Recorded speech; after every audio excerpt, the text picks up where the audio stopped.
என் நெஞ்சில் குடியிருக்கும்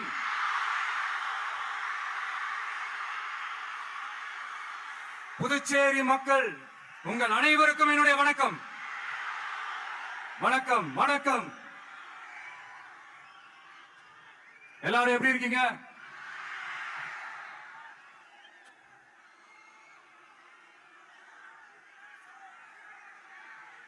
இந்த ஒன்றிய அரசுக்கு தான் தமிழ்நாடு ஒரு தனி மாநிலம், புதுச்சேரி ஒரு தனி யூனியன் பிரதேசம். அவங்களுக்கு தான் தமிழ்நாடு தனி, புதுச்சேரி தனி, இப்படி எல்லாம் இருப்பாங்க. ஆனா நமக்கெல்லாம் அப்படி கிடையாதுங்க. நாமெல்லாம் வேறு வேறு கிடையாது. நாம எல்லாரும் ஒண்ணுதான்.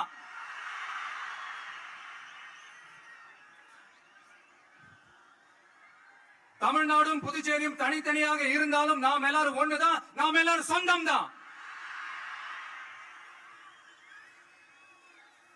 வேற வேற வீட்டுல, வேற வேற ஊர்ல, வேற நாட்டுல, வேற ஸ்டேட்ல இருக்கிறதுனால நாம் எல்லாரும் சொந்தங்கள் இல்லைன்னு ஆயிட முடியுமா?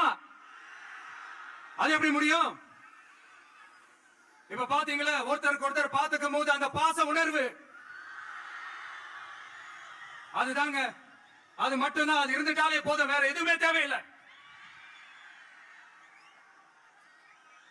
அதனால தமிழ்நாடு, புதுச்சேரி, கேரளா, கர்நாடகா, ஆந்திரா மட்டும் இல்ல, உலகத்துல எந்த மூலையில நம்ம வகைரா இருந்தாலும் அவங்க எல்லாருமே நம்மளோட உயிர் தான். அவங்க எல்லாருமே நம்மளோட உறவு தான்.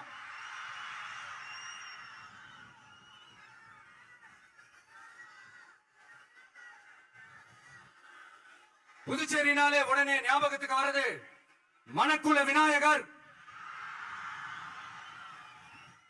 அரவிந்தர் ஆசிரமம், வில்லியனூர் மாதான் சொல்லி இவங்க எல்லாரும் ஞாபகத்துல வருவாங்க. அது மட்டும் இல்ல, மகாகவி பாரதியார் அவர்கள் இருந்த மண், பாவேந்தர் பாரதிதாசன் அவர்கள் பிறந்த மண். அது மாதிரி இன்னும் சிறப்புகள் அடுக்கிக்கிட்டே போலாம். ஆனா அரசியல் வந்துட்டா ஒரு முக்கியமான விஷயத்தை பத்தி நம்ம சொல்லி ஆகணும். 1977ல புரட்சி தலைவர் எம்ஜிஆர் அவர்கள் தமிழ்நாட்டில் ஆட்சி அமைச்சாங்க. ஆனா அதுக்கு முன்னாடியே 1974லயே இங்க புதுச்சேரியில அவங்களோட ஆட்சி அமைஞ்சது. அதனாலதான் அப்பவே சொன்னாங்க, நமக்காக வந்தவர் எம்ஜிஆர், அவரை தமிழ்நாட்டுல மிஸ் பண்ணிடாதீங்கன்னு நமக்கு அலாட் பண்ணதே புதுச்சேரி தான். அப்படிப்பட்ட புதுச்சேரி நம்மளால மறக்க முடியுமா? அது மட்டும் இல்ல, இங்க இருக்கிற மக்கள் தமிழ்நாடு மாதிரியே புதுச்சேரி மக்களும் என்ன கிட்டத்தட்ட ஒரு 30 வருஷமா தாங்கி பிடிச்சுக்கிட்டு இருக்கிறீங்க.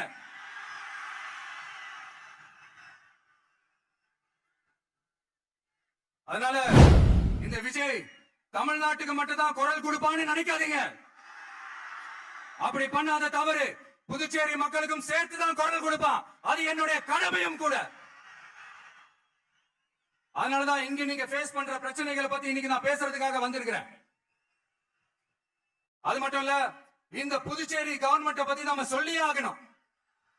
இது டெஃபினட்டா தமிழ்நாட்டுல இருக்கிற மாதிரி நம்ம திமுக கவர்மெண்ட் மாதிரி கிடையவே கிடையாது.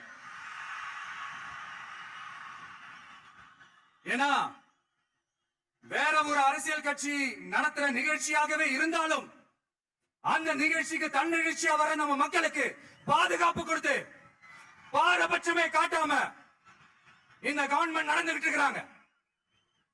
அப்படிப்பட்ட இந்த புதுச்சேரி கவர்மெண்ட்டுக்கும் நம்ம புதுச்சேரி சிஎம் சார் அவர்களுக்கும்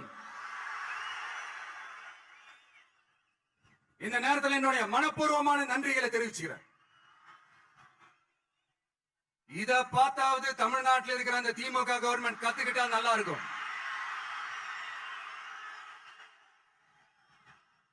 ஆனா அவங்க கத்துக்க மாட்டாங்க. பரவாயில்ல, வரப்போற எலெக்ஷன்ல 100% கத்துக்குவாங்க.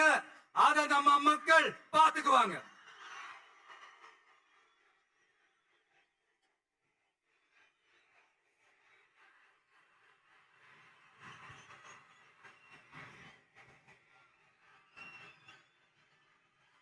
புதுச்சேரியில் இருக்கிற கவர்மெண்டோட கூட்டணி ஆட்சியில இருந்தாலும் புதுச்சேரி ஒன்றிய அரசு எதிலையுமே கண்டுகள் என்றது புதுச்சேரி மக்களான உங்களுக்கு நல்லாவே தெரியும்.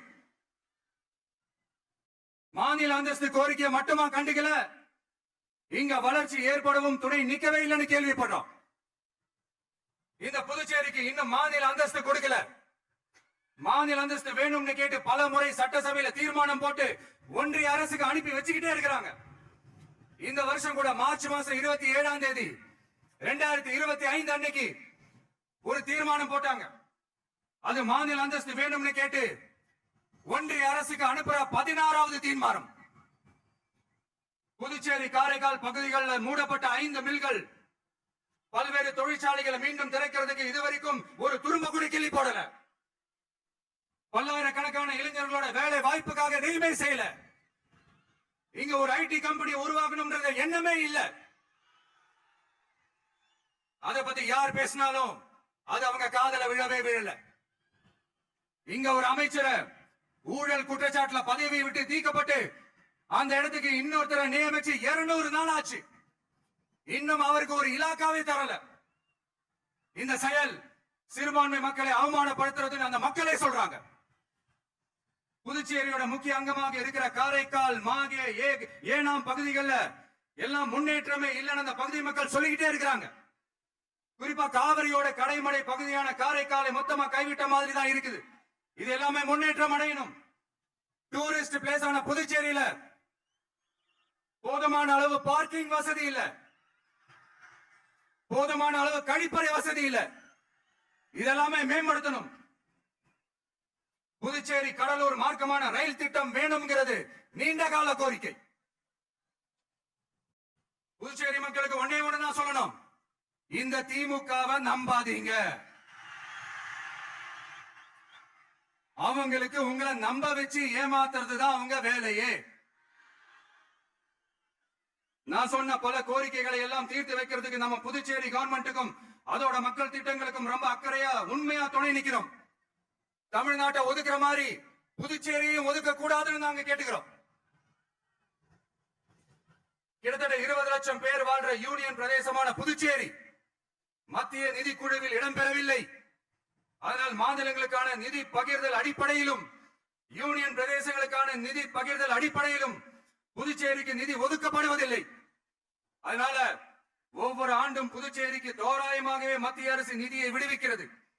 அந்த நிதியும் அரசு ஊழியர்களின் சம்பளம், ஓய்வூதிய தொகை உள்ளிட்ட திட்ட செலவுகளுக்கே சென்று விடுவதால் மீத தேவைக்கு வெளிச்சந்தையிலும் கடன் பத்திரங்களை கடன் வாங்குகிறது புதுச்சேரி. இந்த நிலைமை மாறணும்னா ஒரே வழி மாநில அந்தஸ்து. நம்ம புதுச்சேரி மக்களோட பல்லாண்டு கால கோரிக்கை. புதுச்சேரிக்கு போதுமான நிதி வரத்து இல்லாததுனால வெளியே கடன் வாங்க வேண்டியதா இருக்கு. புதுச்சேரியோட கடனை குறைச்சு தற்சார்பு பொருளாதாரத்தை வளர்த்தெடுக்க திட்டங்கள் வகுக்கப்பட வேண்டும். மாநில அந்தஸ்து வாங்கின மட்டும் போதாது இல்லையா, தொழில் வளர்ச்சியும் தேவையாச்சே. புதுச்சேரி தென்னிந்தியாவின் முன்னணி இண்டஸ்ட்ரியல் ஹப்பாக மாற்ற எல்லா முயற்சிகளும் எடுக்க வேண்டும். இந்திய அளவில் ரேஷன் கடைகளே இல்லாத மாநிலம் புதுச்சேரி தான். ஏழை எளிய மக்களுக்கு வாழ்வாதாரமே ரேஷன் கடைகள் தான். மற்ற மாநிலங்கள்ல இருக்கிற மாதிரி இங்கேயும் அரிசி, சர்க்கரை, பருப்பு, கோதுமை, எண்ணெய்னு அனைத்து பொருட்களும் வழங்கும் முறை சீராக்கப்பட வேண்டும். கடைசியா மீன் பிடிக்க செல்லும் காரைக்கால் மீனவர்களை அடிக்கடி கைது செய்யும் இலங்கை கடற்படை அவர்களின் படகுகளையும் பறிமுதல் செய்து விடுகிறது. அதனால் நீண்ட போராட்டங்களுக்கு பிறகு அவர்கள் விடுவிக்கப்பட்டாலும் படகுகள் கிடைக்காததால் ஒரு மோசமான நிலைக்கு தள்ளப்படுகின்றனர். இந்த நிலை மாற வேண்டும். நான் மறுபடியும் சொல்றேன், இந்த விஜய் புதுச்சேரி மக்களுக்காகவும் எப்பவும் துணை நிற்பான். வரப்போற புதுச்சேரி தேர்தல் களத்துல நம்மளுடைய தமிழக வெற்றி கழகத்தின் கொடி பட்டொளி வீசி பறக்கும். கான்பிடென்டா இருக்க, நல்லதே நடக்கும். வெற்றி நிச்சயம். மீண்டும் சந்திக்கும் வரை நன்றி, வணக்கம்.